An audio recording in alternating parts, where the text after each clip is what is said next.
অনেকেই এটা ভেবে নিয়েছিলেন যে ট্রান্সফারের শেষ দিনে এমিলিয়ানো মার্তিনেজ যোগ দেবেন অ্যাস্টন ভিলা থেকে ম্যানচেস্টার ইউনাইটেডে, কিন্তু শেষ পর্যন্ত সেটা ঘটে নাই। এমি মার্তিনেজ এখনো অ্যাস্টন ভিলার ফুটবলার, আর ম্যানচেস্টার ইউনাইটেড শেষ পর্যন্ত 23 বছর বয়সী এক গোলকিপার বেলজিয়াম থেকে তারা দলে নিয়েছে, যার বয়স একেবারেই কম। পেশাদার গোলকিপিং তিনি করছেন একেবারে টপ লেভেলে। 1 বছরের মতো এই গুঞ্জন ওঠার আগে আমি তার নামও আসলে শুনি নাই। 23 বছর বয়সী একজন গোলকিপারকে প্রেফার করা হয়েছে rather than world cup winner, Copa America winner, premier লিগের এক্সপেরিয়েন্স যার আছে, এইরকম একটা ক্যারেক্টার বাদ দিয়ে ম্যানচেস্টার ইউনাইটেড কি আবার ভুল করলো? দেখেন, এই জায়গাটাতে তো যেহেতু ওনানাকে দিয়ে তাদের আসলে কাজটা হচ্ছিল না, সেই জায়গায় বায়ানদিরকে দিয়েও কাজ হচ্ছিল না। বায়ানদিরকে তো এই সিজনে আসলে শুরুটা করানো হলো, ওই জায়গায় মনে হয় আরেকটু এক্সপেরিয়েন্স কাউকে আনলে সেটা হচ্ছে ম্যানচেস্টার ইউনাইটেডের জন্য বেটার হতো।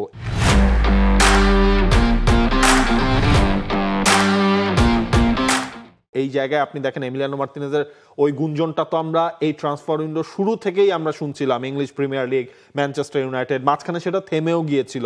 এরপর শেষ 2 দিনের মধ্যে কিন্তু সেই শোরগোলটা আবার উঠলো, মনে হচ্ছিল তিনি সাইন করতে যাচ্ছেন, তারপরও এই ডিলটা হলো না। আমার মনে হয় ম্যানচেস্টার ইউনাইটেডও তো আসলে এই সিজনে প্রচুর টাকা পয়সা খরচ করেছে। আপনি ম্যানচেস্টার ইউনাইটেডের কাদেরকে তারা এনেছে এবং কাদেরকে তারা ছেড়েছে সেইটাও যদি আপনি দেখেন, সেখানে ওই শূন্যতাটা আসলে গোলকিপিং পজিশনটাতেই রয়ে গেল। অ্যাটাকিং থার্ডে তাদের সবচেয়ে বড় ইনভেস্টমেন্টটা ছিল Benjamin Sesko, Bryan Mbeumo, Matheus Cunha, একই সাথে সিন লেমন্স যাকে হচ্ছে নতুন গোলকিপার হিসেবে আনা হয়েছে, এবং ডিওগো লিওন।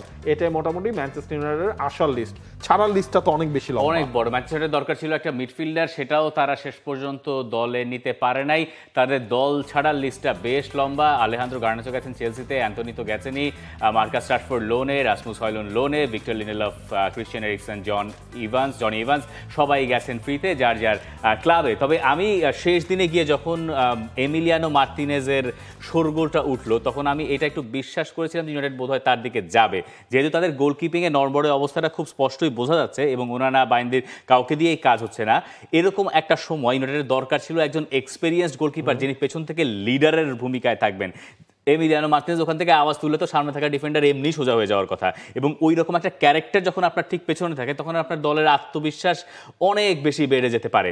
সেইখানে এরকম একজন এক্সপেরিয়েন্সড গোলকিপারকে ইউনাইটেড সম্ভবত দলে নেয় নাই, এই কারণে তার বয়স 33, এটা একটা কারণ হতে পারে, যদিও গোলকিপারদের 33 বছর বয়স কোনো বয়সই না।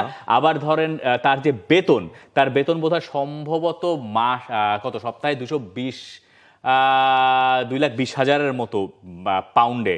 তো এই বেতন, আর আপনি যখন লেমন্সের বেতনের হিসাব করবেন তাহলে 20 তো একটা ফারাক আছে। ইউনাইটেড ওটা হয়তো দিতে চায় নাই, কিন্তু ইউনাইটেড যদি তড়িৎ একটা সমাধান খুঁজতো তাহলে এই এমি মার্তিনেজ হতে পারতো তাদের জন্য সমাধানের কারণ। আমার সেটা বিশ্বাস ছিল, যদিও ইউনাইটেড আমার বিশ্বাস যে তারা লং টার্মে গেছে, যেখানে তারা এটা একটা সময় তো তারা ডিহাকেও এইরকম বয়সেই নিয়েছিল। এখন ততদিন সার্ভিস যদি দিতে পারেন লামেন্স, আমি জানি না, তার খেলা কখনো আমার আসলেই দেখা হয় নাই, তবে তাকে পরিচয় করিয়ে দেওয়া হয়েছে ইউনাইটেডের পক্ষ থেকে যে তার বলের প্রতি আগ্রহ আছে, তিনি বলের দিকে যান, তিনি ভালো গোলকিপার, তরুণ, এসব বলে আর কি। দেখেন, এই জায়গায় আপনি যখন একটা জিনিস খেয়াল করবেন, মানে মানুষ 2-4 কখন মিলিয়েছে, যখন হচ্ছে আপনার অ্যাস্টন ভিলার লাস্ট ম্যাচটা চললো, উনাই এমেরি সেখানে হচ্ছে ম্যাচের পর যে রিয়াকশন, সেখানে তার মুখ দিয়ে বারবার বলা হচ্ছিল যে এমিলিয়ানো মার্তিনেজ, তিনি কোনো কথাই সেখানে বলেননি। এখন এমিলিয়ানো মার্তিনেজের কাছে আসলে কি রাস্তা খোলা আছে? ইউরোপের টপ 5 লিগের ট্রান্সফার শেষ হয়ে গেছে, আপনি যদি হিসেবটা করেন সৌদি লিগ এটা খোলা এবং তুরস্ক হচ্ছে খোলা। এখন আসলে এমিলিয়ানো মার্তিনেজ কি তাহলে গ্যালাতাসারাইতে যাবেন? সৌদি লিগেও যেতে পারেন, আবার এমন যদি এমএলএস এ তিনি চলে যান, ধরেন হচ্ছে কি এমএলএস এ তিনি চলে গেলেন, আবারও ইন্টার মায়ামিতে দেখা গেল তাকে। আমার কাছে মনে থেকেই যাবেন, মনে অ্যাস্টন ভিলাতে থেকে যাওয়ার সম্ভাবনাটা বেশ বেশি, কিন্তু এইবারে কিভাবে আসলে ট্রিটেড হবেন অ্যাস্টন ভিলা, এটা দেখার একটা বড় বিষয়। এইবারে ট্রান্সফারে কিন্তু আমরা এই ব্যাপারগুলো দেখলাম। ধরেন মার্ক গেই, তিনি যেটা করলেন যে তিনি কিন্তু ধরেন নাই, তিনি ক্রিস্টাল প্যালেসে খেলেছেন নিয়মিত, তিনি বলেন নাই যে আমি ক্লাব ছেড়ে যাব, আমাকে ছাড়তেই হবে, আমি কিন্তু প্র্যাকটিস করবো না। মানে ইসাক যেটা করেছেন, ইসাক তো তার ট্রান্সফারটাকে ফোর্স করেছেন, সবাইকেই কম বেশি ফোর্স করতে হয়েছে, কারণ তাদের ক্লাব তাদেরকে ছাড়তে রাজি হচ্ছিল না। এই ফোর্স, আবার কেউ ফোর্স না করে থেকে যাওয়া, কেউ ছাড়তে চাওয়া কিন্তু থাকতে হওয়া বাধ্য হয়ে, এই সব কিছু মিলে এইবারের ট্রান্সফার সিজনটা আমার রিসেন্ট টাইমস, আমার মনে পড়ে না 2017-18 মৌসুমের পরে আমি সবশেষ কবে এরকম ট্রান্সফার সিজন দেখেছি, স্পেশালি সামার ট্রান্সফার উইন্ডোটা। ডেফিনেটলি, এবং এরপর আসলে যেটা দেখার বাকি আছে, আরো কিছু ডিল তো ঝুলে রয়েছে, যেমন আপনার হচ্ছে এডারসনের গন্তব্যটা কোথায় হয়। এডারসন বোধহয় যাচ্ছেনই, মানে তিনি গ্যালাতাসারাইতেই যাচ্ছেন সম্ভবত, মানে তাহলে তিনি যদি গ্যালাতাসারাইতে যায় তাহলে হয়তো বা এমিলিয়ানো মার্তিনেজ সৌদি আরবে চলে যাবেন। এখানে অনেকগুলো লিঙ্ক আপ আসলে আছে, সেটা দেখতে হবে।